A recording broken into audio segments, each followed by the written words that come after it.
Hello, this is Esmeralda Young, and we are here at Conscious Leadership with the Enneagram, and I'm having a conversation with Dr. Masha Petrova, who is a literal rocket scientist with a PhD in aerospace engineering. Masha is CEO of Null Space, a technology engineering company developing software for engineers. That's a mouthful, Masha, and welcome. Thank you for agreeing to be part of this conversation. Yes, thank you for having me. My pleasure. My pleasure to be here. All right. Well, we're just going to Dive right in. start right off. Let's dive right Yes, in. with Okay. what is you identify as type 8 most closely. And what would you say is the best thing about being a type 8? Yeah, so it's interesting. I didn't know anything about the Enneagram before working with you about a year ago is when we started.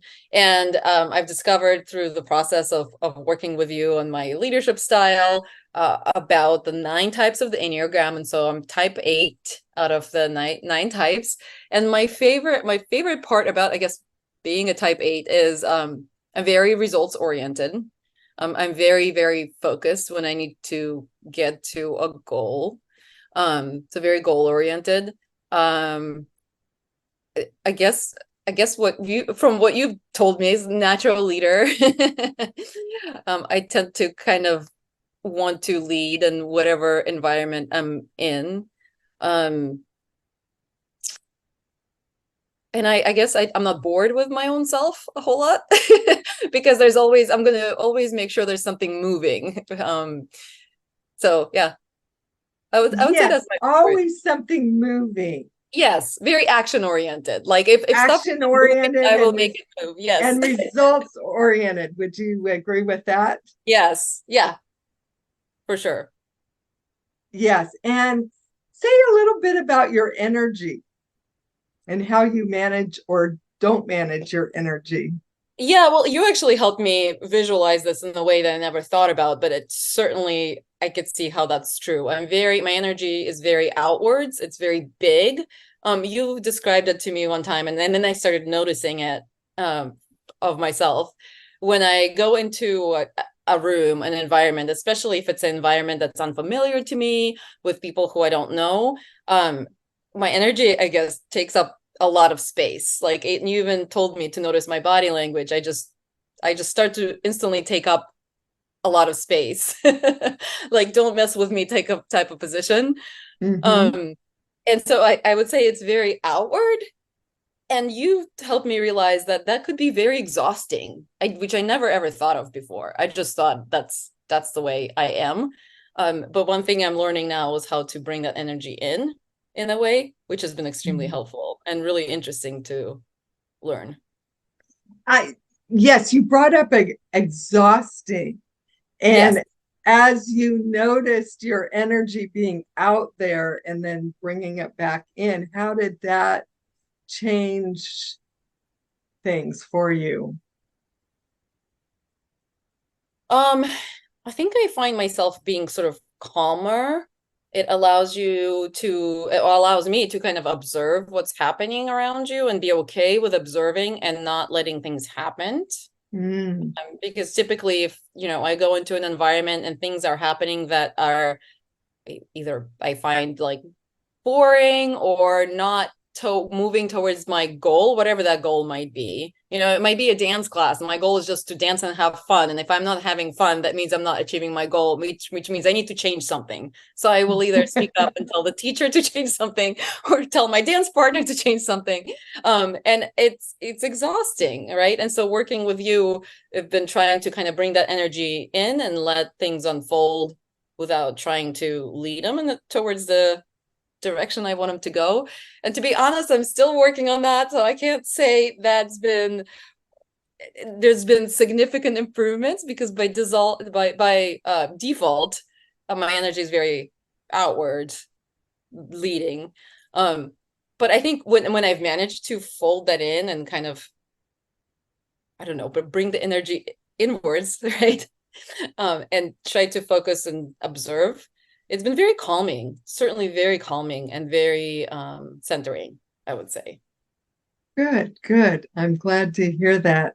And since we're talking about this big energy field that you have, and eights have such a strong life force energy, and that is the gift of eight for all of us. For women, for a woman that identifies with type 8, how has that been for you through your life with other people? Yeah. Um, Thank you for asking that. And you know, that's something that I actually have been embarrassed about in a way my whole life. Until I came to you and you've explained to me that this is just a personality type. It's not a man or a woman type, it's just a kind of personality. But this kind of a leadership personality is typically sort of admired and approved of in men in general, right? Of course, there's exceptions. And so my whole life, I've been trying to really suppress essentially what is me, which is not good, you know, because from my family for a while, I was hearing things like you're too aggressive, you're too harsh, you're too strong. Then going into workforce and being always in the leadership positions and C-suite, you know, from CEOs, a lot of times there's been feedback that you're too black and white. You're too. One time I literally had this on my evaluation that my sort of like a negative point was that I was too confident, not overconfident, but too confident. So I guess what the opposite of that is supposed to be less, it's supposed to be less confident. That would be a good thing, you know? So, and then it's been a consistent pattern. And so I've been trying to battle it my whole life and to be more, you know, being a traditional female, I thought there's just something wrong with me. Like I'm acting like a man. I'm too aggressive. I'm to scare people. I don't know. And then working with you, you know, realizing that this is just a personality type and accepting it and accepting who I am has been extremely rewarding and relaxing, I guess, in a way, because all of a sudden I don't have to push back. I can just kind of be and be okay with it. And that's been amazing. That's beautiful. And Masha, you have described so beautifully and in a way tragically the plight that probably most female eights go through, because that big confident energy is mainly thought of as being male, and it's really not gender based. It's just social. We're socialized that way.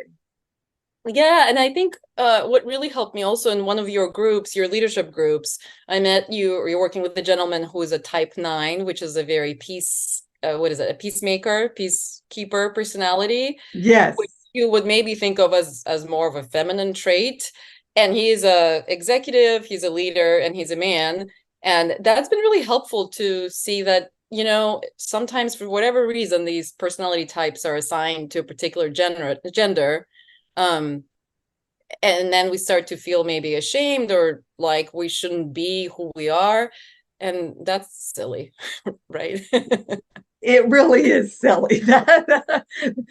That's a very eight way to put it. That's great. That's just stupid, you know. That would be an eight way to put Well, it, right? eights are known as truth tellers and just getting to the point, telling it like it is. And so thank you for illustrating that so well. And I'm glad you brought that up, because there are both genders, both men and women, and all gender identifications identify with all 9 types. There's none. There's some that are thought of as more masculine, like the 8, and more feminine, like the 2, but all stripes have all Enneagram types. So I think we've covered your challenges. Is there any growth edge that you have right now? Sure. There's always a growth edge, right? And so for me, I think, this is probably the first year, I would say, that I started to really accept myself. And I think a lot of it has been working with you for this last year. Myself as a human being and as a leader as well. I'm in a place where I feel sort of in my own skin, and I feel like I don't have to fight against anything all the time. For so many years, it's been sort of like, it's been a fight constantly. And I thrived in that. And I thought that was like the mode that I felt the most comfortable in. So for example, even if we take working out, for example, my favorite mode of working out was I guess like very violent. I liked it when my instructors pushed me. One of my favorite ways to work out is Thai kickboxing, Muay Thai, which is a very violent sport.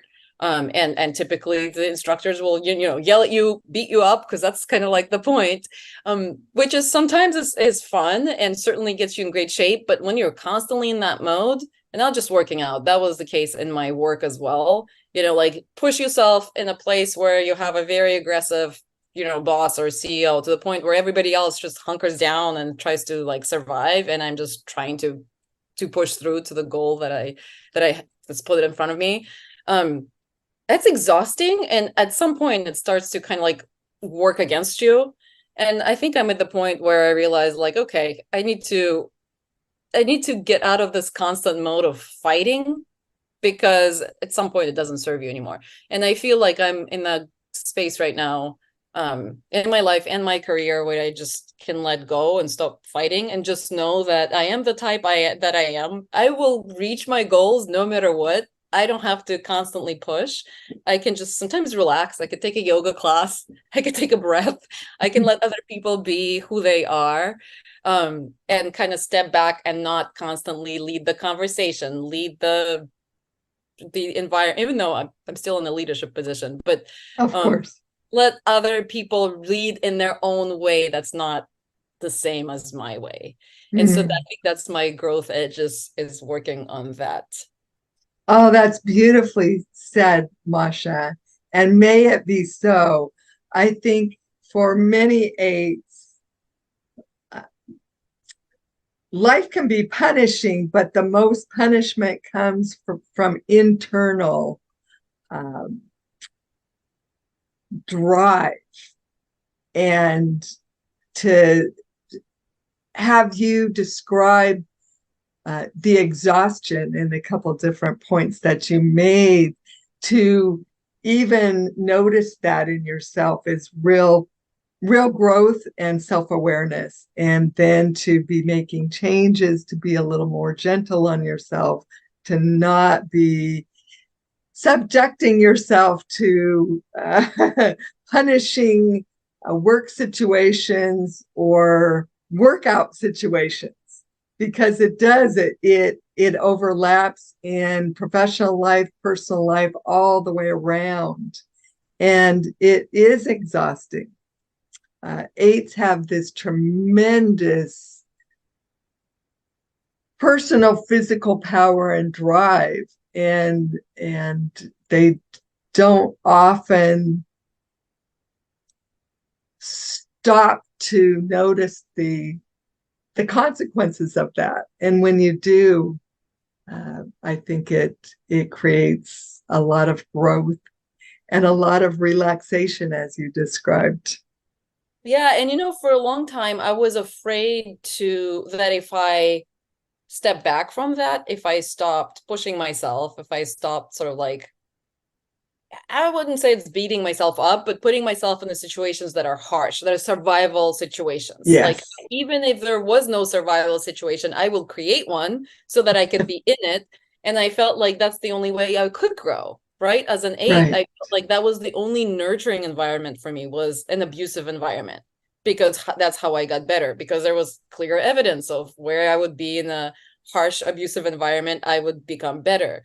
And I think one of the big realizations that came out of working with you is that I can still grow and I can still achieve results, maybe even better, if I stop being so harsh on myself and I stop being in, creating a situation of, I mean, I don't, abuse sounds harsh, but it really is, it's Muay Thai is an abusive situation.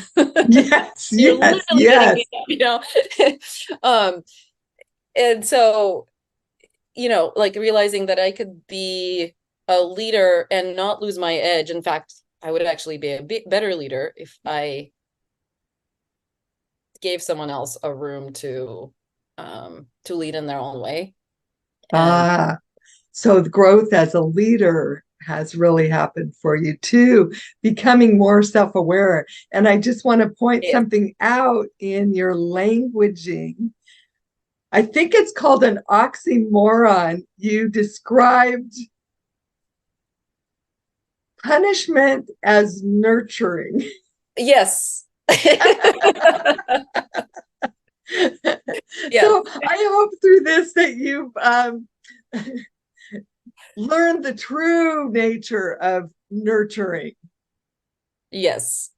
And it's not punishing, it's the exact opposite. So, Yeah, and I think hopefully for other eights that might be listening to this, if you find yourself constantly in the environment that beats you up and you think that that's what makes you better, what I've come to realize is that's not what makes you better. You just have a growth mindset to begin with. You achieve your goals. So you're going to achieve them no matter what the environment is. So why not take care of yourself a little bit, I guess. absolutely, so that you can enjoy what the Yeah. results that you get. And Yeah. eights have this gift of making big things happen. And when you can do that without driving yourself to the brink, it's so much more enjoyable and long lasting. Yes.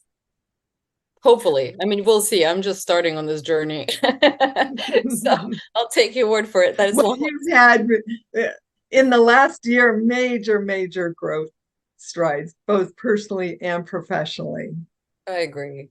I And agree. it's beautiful to watch, Masha. And I appreciate you so much coming here and being so candid with with me and having this conversation and knowing that it will be shared. It's my pleasure, and hopefully that could help someone else as well. All right. Well, I think that's a wrap.